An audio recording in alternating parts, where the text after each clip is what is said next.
আরেকটা ভয়ঙ্কর হাদিস শোনেন, কোনো ব্যক্তি যদি অন্য ব্যক্তির গুনাহ নিয়ে উপহাস করে, খোঁটা দেয়, কটাক্ষ করে, আল্লাহ পাক বলেন ওই ব্যক্তিকে দিয়ে ওই গুনাহটা না করানো পর্যন্ত তার মৌত হবে না, তার মৃত্যু হবে না।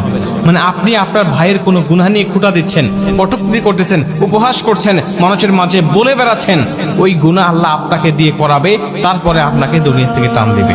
কথাটা কত বড় ভয়ানক হতে পারে, হাদিসটা কত বড় ভয়ানক হতে পারে, আপনি চিন্তা করেছেন?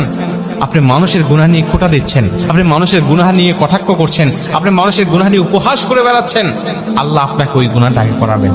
রাসূল সাল্লাল্লাহু আলাইহি ওয়াসাল্লাম একজন সাহাবী মদ পান করেছিলেন। আল্লাহ রাসূল তাকে যখন মদের শাস্তি দিচ্ছিলেন, ওই সাহাবী এটা দেখে উপহাস করতেছিল এবং তাকে গুনাহগার বলে বারবার ভর্ৎসনা দিতেছিল এবং বলতেছিল সে কত বড় গুনাহ করেছে, সে কত বড় অন্যায় করেছে, মদ পান করেছে, এটা বলে বলে মানুষের কাছে প্রচার করতেছিল। আল্লাহ রাসূল তাকে ডাক দেয়া বলেন, তুমি শয়তানকে কেন সাহায্য করছো? তুমি শয়তানকে কেন সহযোগিতা করছো? তুমি তাকে উপহাস না করে তুমি তার জন্য মাগফিরাত কামনা করো, তার জন্য দোয়া করো, আল্লাহ পাক যেন তাকে ক্ষমা করে দেয়। তুমি সেটা না করে তুমি মুসলিম হয়ে তোমার মুসলিম ভাইয়ের গুনাহ নিয়ে তুমি উপহাস করছো। প্রিয় ভাই, যখন কোনো ব্যক্তি অন্যের গুনাহ নিয়ে উপহাস করে, তখন নিজের মধ্যে অহংকার চলে আসে, নিজের মধ্যে আত্মঅহমিকা চলে আসে। আর অহংকার হলো আল্লাহ পাকের চাদর, এই চাদর ধরে যারা টান দেয়, আল্লাহ পাক তাদেরকে ছেড়ে দেয় না।